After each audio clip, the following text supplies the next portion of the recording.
অ্যানিমেলে রণবিজয় কি করেছে? কি করেছে? করছে তো আমাদের কামাল স্যার। বস কামাল করে দিচ্ছে, এই বয়সে কি সব করেছে।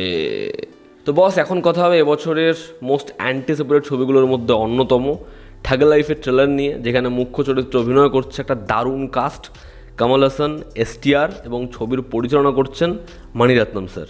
তো কেমন লাগলো ঠাগ লাইফের ট্রেলার? দেখুন, এই ছবির যে ট্রেলার, সেটাতে যে এতটা অ্যাকশন থাকবে এটা কিন্তু আমি আশা করিনি। যদিও অ্যানাউন্সমেন্টে পুরোপুরি অ্যাকশন থাকবে সেটা তারা হিন্ট দিয়ে দিয়েছে, তবে এতটা অ্যাকশন থাকবে এটা আমি ভাবিনি, এবং এরকম অ্যাকশন থাকবে। তবে যদিও খুব অবাক হওয়ার বিষয় নয়, কারণ ছবির নাম নাকি ঠাগ লাইফ, মানে এটাই সবথেকে বড় সারপ্রাইজ। মানিরত্নমের সাথে কমল হাসানের কোলাবোরেশন, নাম ঠাগ লাইফ। এবার যাই হোক, আমি ট্রেলারটা দেখলাম, ট্রেলারটা কিন্তু আমার ভালোই লেগেছে। কিন্তু এই ট্রেলারটা দেখে মানিরত্নমের ছবির, মানে আজকে থেকে মানিরত্নমের ছবি দেখছি না বস, ঠিক আছে? মানে মানিরত্নমের সব ছবি আমার গুলে খাওয়া প্রায়। এবার মানিরত্নমের ছবির ট্রেলারের যে ইম্প্যাক্ট হয়, একটা ছবির ট্রেলার দেখলাম তো হয়ে গেলাম, ট্রেলারটা খুব ইম্প্যাক্ট ফেললো, চুপ করিয়ে দিল, উড়ে গেলাম ট্রেলার দেখে, ওরকম রিয়াকশান আমার ঠাগ লাইফের ট্রেলারটা দেখে হয়নি। ট্রেলারটা ভালো লেগেছে আমার, অ্যাকশন ভালো লেগেছে, কমল হাসানকে যেরকম দেখাচ্ছে, যেরকম এসটিআরকে লাগছে, বাবা ছেলের ক্ল্যাশ ভালো। এই যে এক্সট্রা অর্ডিনারি কিছু মনে হওয়া, ওটা হয়নি। হয়তো সেটা পরবর্তী সময়ে আরও কোনো গ্লিমস দেখলাম হলো, যদিও আর কোনো প্রোমো আসবে বলে মনে হয় না। 5ই জুন ছবি রিলিজ, ছবিটা হয়তো ভীষণ ভালো হতে পারে, দেখার সেটা। তবে আপাতত ট্রেলারটা আমার ভালোই লেগেছে। এবার এখানে যে গল্পটা ট্রেলার দেখে বোঝা যাচ্ছে সেটা হচ্ছে কমল হাসান যে একজন গ্যাংস্টার। এবার কমল হাসান মেবি তার উপর কোনো ডেথ থ্রেট থাকে, সেটা কোনো কারণে রাস্তায় কোনো বাচ্চার সাথে দেখা হয়ে যাওয়ার জন্য সে গাড়ি থামিয়ে দেয় বা কিছু একটা হয়, যেখানে সে বেঁচে যায় ওই যাত্রায়। তখন এই যে বাচ্চাটা যার জন্য তার লাইফ বেঁচে যায়, তাকে সে অ্যাডাপ্ট করে, এবং এই বাচ্চাটা থাকে হচ্ছে নিজের পরিবার হারা, এবং সেই বড় হয়ে এসটিআর হয়, যেখানে সে নিজেকে সাবাসের ভাবে। এবার কমল হাসান একে নিজের ছেলের থেকেও বেশি বড় করে মানুষ করেছে, যেখানে সে দুনিয়াকে বুঝিয়ে দেয় যে এরপর তার ছেলে হচ্ছে জায়গাটা শাসন করবে। এবার একটা এমন ঘটনা ঘটে যেখানে যারা কমল হাসানের যে পজিশনটা নিতে চাইছিল, তারা এমন একটা সিনারিও তৈরি করে যে কমল হাসান প্রায় মারা যায়, বা কমল হাসান এমন একটা জিনিস টের পায় যে তার এই অ্যাক্সিডেন্টের পিছনে তার ছেলে দায়ী, এবং তার ছেলে এসটিআর কমল হাসানের অবর্তমানে সেই জায়গাটা সর্বেসর্বা হয়ে ওঠে। এবার যখন কমল হাসান জানতে পারে যে তার ছেলে তার উপরে অ্যাটাক করিয়েছিল, বা তার ছেলের জন্য তার এই অবস্থা, তখন সে আবার নিজের রাজত্ব ফেরত নিতে আসে।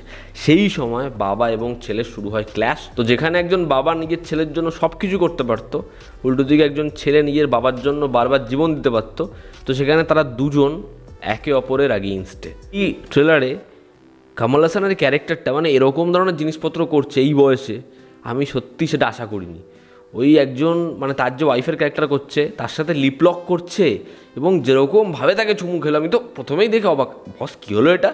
এবং তারপরে তৃষার সাথে ওই যে সিনটা, madam I am your Adam, boss মানে ওটা দেখে আমি উড়ে গেছিলাম, কী সব হচ্ছে। আসলে এই ক্যারেক্টারটা যে জায়গা থেকে বিলং করছে, গ্যাংস্টার বাদ বাকি ছবির মতো একদম দুধে ধোয়া হোয়াইট ওয়াশ করা ক্যারেক্টার আমাদের হিরো, এটা তো হবে না মানিরত্নমের ছবি এটা, ঠিক আছে? যে কারণে এই চরিত্রটার মধ্যে যা যা বদ গুণ দেওয়া যেতে পারে, সেগুলো আমরা এখানে দেখতে পাবো। হয়তো এসটিআরের ক্যারেক্টারের মধ্যেও দেখতে পাবো, বা এসটিআরের চরিত্রটা খুব ভালো হতে পারে, বা এখানে তৃষার যে ক্যারেক্টার, সে হয়তো এই পুরো বিষয় প্লেস করা, বা সে হয়তো এখানে পুলিশের লোক, বা সে হয়তো অ্যান্টাগনিস্ট যারা জজু জর্জ বা হচ্ছে নাসার, যারা ক্ষমতাটা দখল করতে চায়, তারাই হয়তো কমল হাসানের দুর্বলতা জেনে ওকে পাঠিয়েছে, এবং সেই হয়তো ইনফরমেশানগুলো লিক করে। এর যে অ্যাকশন সেটা দেখতে ভালো লাগে। ওই যেই পজিশনটায় ছাদের মধ্যে এসটিআর এবং কমল হাসান গলা টিপে ফাইট করবে, ওই যে জায়গাটা আবার ট্রেনের সামনে ছুঁড়ে ফেলবে, আমরা এরকম ধরনের অ্যাকশন সাউথের বহু ছবিতে দেখেছি। তবে মানিরত্নমের ছবিতে কমল হাসান এরকম অ্যাকশন পারফর্ম করছে, দেখে মস্তি লাগছে। এবং শেষের যে জায়গাটা, ঠিক আছে, ওই দুজন চিৎকার করছে এবং ব্লিঙ্কের মধ্যে ঠাগ লাইফ লেখাটা পড়ছে, ওই ডিজাইনটা আমার হেভি লেগেছে। ব্যাকগ্রাউন্ড স্কোর যেরকমভাবে গেছে সেটার মধ্যে একটা ভাইবস রয়েছে।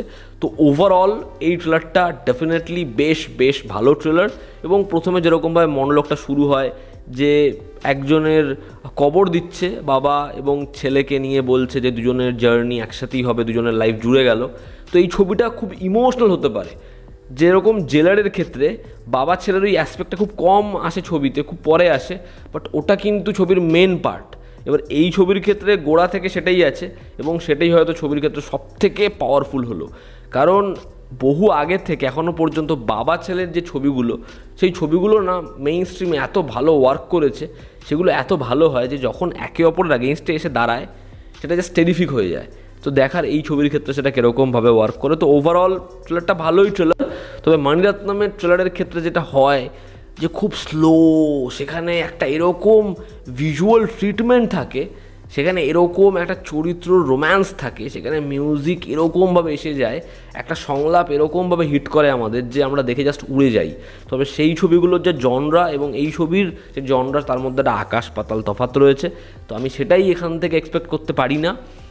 এবং এখানে ওই যে পার্টিকুলার ওই ব্ল্যাক গেট আপটায় কমল হাসান রয়েছে, ওই যে অ্যাকশনটা হয়, যদি প্রত্যেকটা জায়গাতেই একটা দারুণ ওরকম ধরনের গেট আপ, অ্যাকশনের একটা ভয়াবহ স্টেজিং থাকতো, তাহলে হয়তো সেটা ওয়ার্ক করতে পারতো হেভিভাবে। ওভারঅল এই ট্রেলারটা আমার ভালোই লেগেছে। তবে ওই যে আমি বললাম, ব্যাপক, অসাধারণ, ছিটকে গেছি ওরকম কিছু আপাতত আমার এই ট্রেলারটা দেখে মনে হয়নি।